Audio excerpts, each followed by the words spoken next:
The 2019 FIDE World Cup rolls on from Khanty-Mansisk, and after round 2 today, there were many exciting games to choose from, but one of my favorites was Parham Maghsoodloo of Iran's game versus Maxim Shigaev of Russia's game.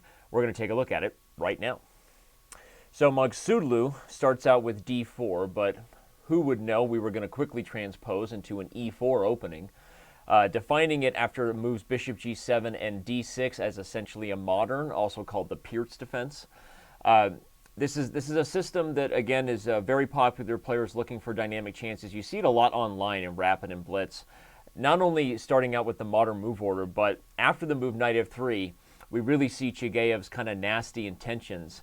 Not to play something that could possibly confuse with a mainline opening, and he plays the move e6.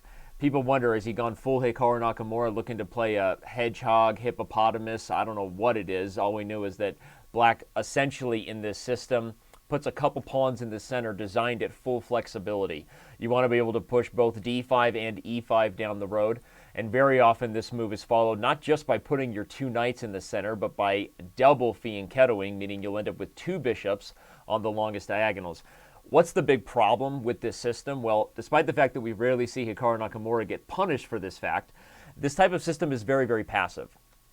You're putting your pawns on the sixth rank, therefore conceding the entire center to white.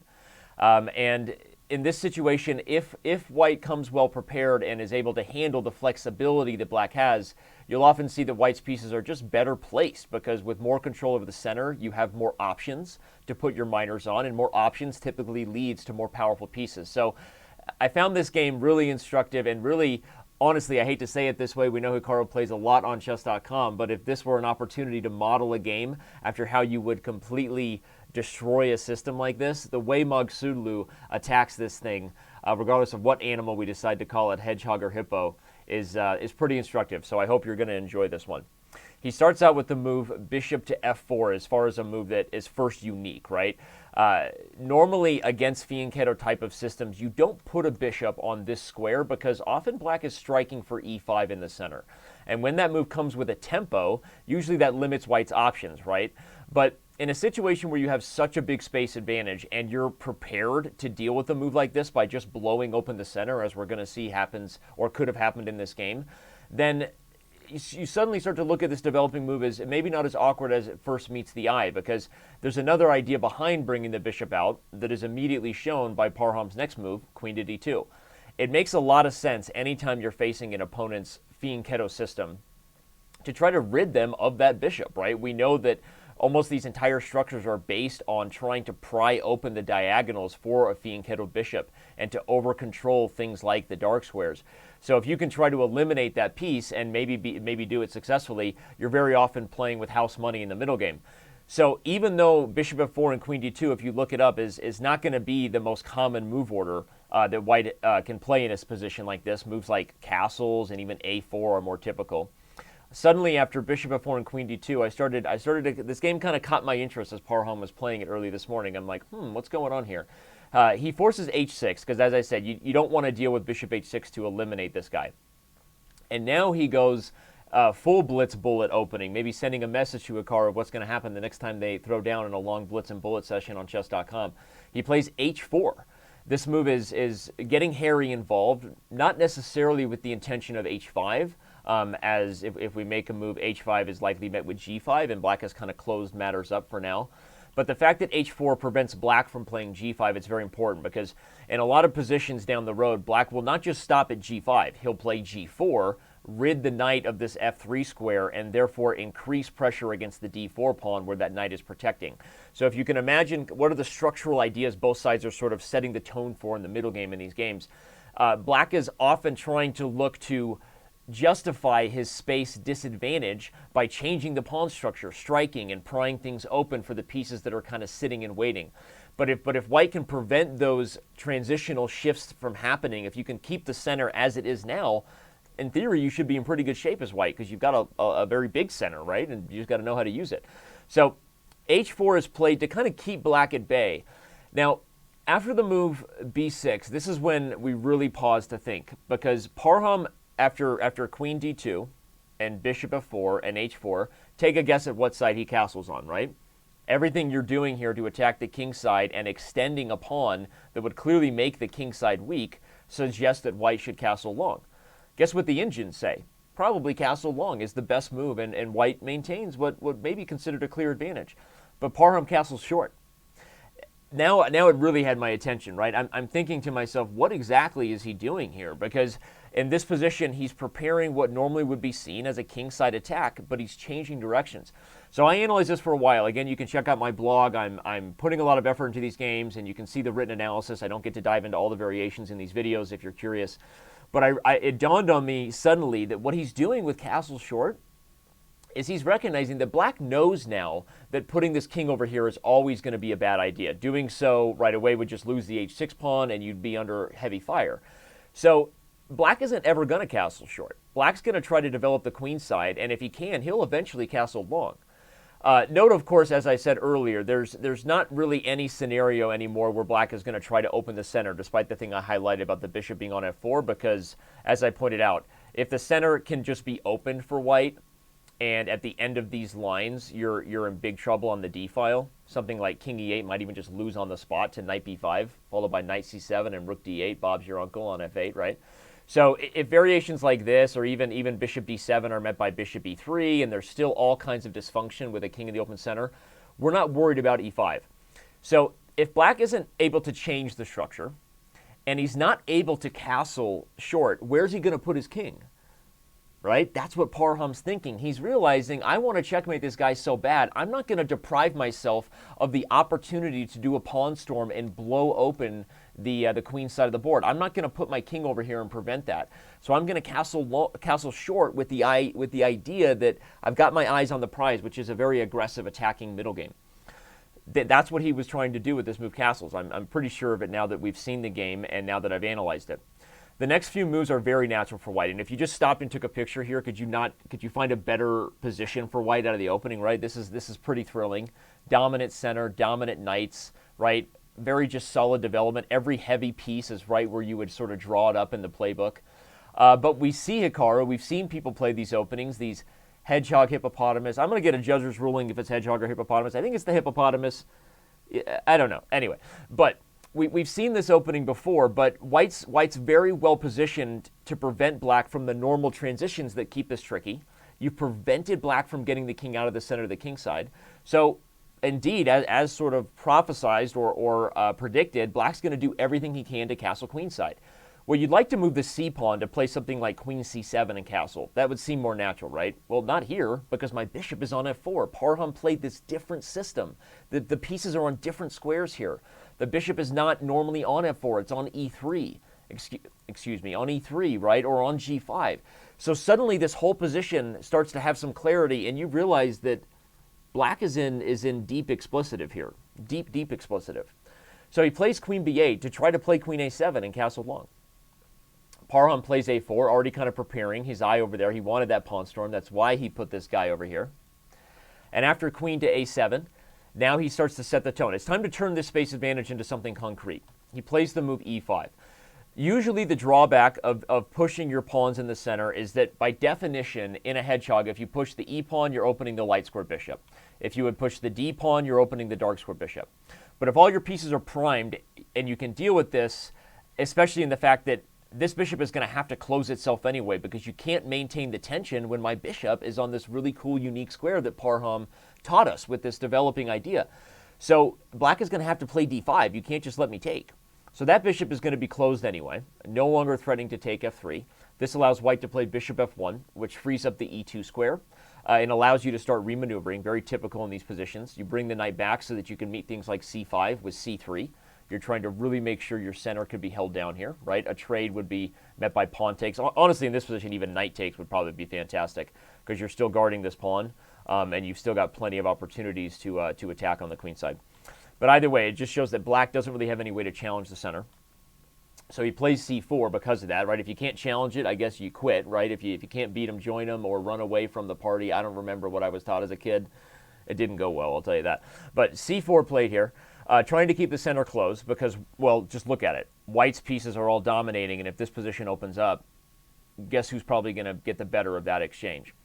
So c4 has those intentions, but after knight g3, queen c7, Knight h2. We see white is very much playing with house money. When you've got such a big center and so many more squares accessible to your pieces than your opponent, you have time to remaneuver and wiggle. Be like, you know what?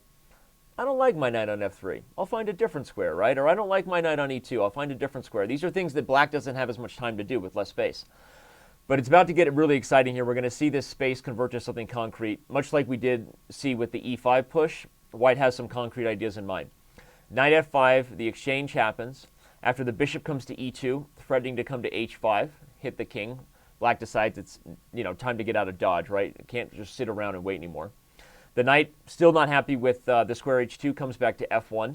Here you've got a bright future to e3 if you find a way to open up things on the queen side, or to g3 if you decide that you like this h5 square as a permanent home. The rook comes to g8, white plays knight g3, and after queen to d8, we get our fireworks. This is the moment where I'm going to invite you to pause the video and try to find Parham's move. It's not that easy to find, but I'm going to try to foreshadow it with some advice and then remind you to pause again. There are several good moves in this position, first of all. The pawn on h4 is being attacked, and you sort of control the tempo here as white. You have much more space. You could play things like bishop h5 to try to say eye for an eye. You take my pawn, I'll take yours and get another. And bishop h5 is actually a pretty good move here. But if you remove the immediate threats of what's going on the king side and how we want to deal with this, and you just ask yourself, what area of the board would white love to play on? Well, normally we'd like to play on the side of the board where our enemy king is. You also would like to play where your pieces are going to be at their best. You want to play in the area of the board where your pieces are most effective. Well, given where all of our pieces are right now, you could argue the area of the board that might be the most effective place to play is the center. The problem is that black sort of, took away that option when he closed things up. But just because the position is closed, if you have enough firepower in one area of the board, everything should be considered to open up that area of the board. So make sure you make note of that instructive point. It shouldn't be dismissed easily. When all of your pieces are pointing to one area of the board, even if you don't see a clear way right now, allow yourself to think a little bit outside the box. Because in theory, if everybody breaks free, right, of the area that they've currently been sort of trapped out of, right, the door's been shut. If you kick open that door, right, it's going to be a party. So, and from that perspective, I love Parham's move. I think it's brilliant, and I think the game was probably over from here on out as soon as he found it. You can pause the video if you want to find it, but if we're going to open up things for all of our pieces in the most critical area of the board, let's do it right now with the move b3. A subtle move, maybe you were thinking we're going to get sacrifices on that node, and I was not intending to foreshadow that because you don't want to sacrifice a piece without a concrete follow-up, but you do want to open up areas and lines for your pieces, and b3 does that. You're just a very simple move. You're just going to take here and start to open things up. Well, and after black takes it, guess what move comes next? c4, right? We're not worried about getting the pawn back. This whole thing is surgical, right? We're playing b3 and c4. We're going to do everything we can to open up the area of the board where all of our pieces are primed to attack. After takes and takes, guess what move's going to come next after the king moved? d5. If you look at this position here from where it was just a few moves ago, if I'm gonna back up here before b3, right? If you look at where this position is here from this position, right, completely closed versus the fact that white has just gotten the move d5, totally different game, right? I was actually in the variation here because I did make some analysis here to show that probably Chigayev's best chance was to anticipate what was coming and immediately forget about the king side, play the move bishop f8, open the rook, and try to start coordinating your pieces for defensive measures. Black didn't get enough defense to the queen side fast enough here, and that's how things got out of control. He played king to b8, Parham gets d5. After knight to c5, we have the move queen to e3 because we wouldn't want to open up things if the queens can be traded, right? Whenever you're about to launch an attack, no point in getting the queens off the board. Black might even be better there. So queen e3 makes sense. You're immediately threatening to take and hit the lady. So she moves. Although I would point out again that putting the queen on a different square that stays around and defends her fearless leader seems a little more ladylike, right, than just to get out of dodge here. Because as the queen comes to h4, the queen side opens up with a5. You can't ever take with c5 falling. At this point, pushing would also hang c5. It's a fifth rank pawn party, right? And every one of white's pawns are invited. Bishop f8 attempts to defend the knight, but after knight takes f5, we see that when you get this many good pieces on squares like this, again, take a picture, right, with your face camera. Right? That makes you remember it, I think. I was told that once. I've been doing it ever since.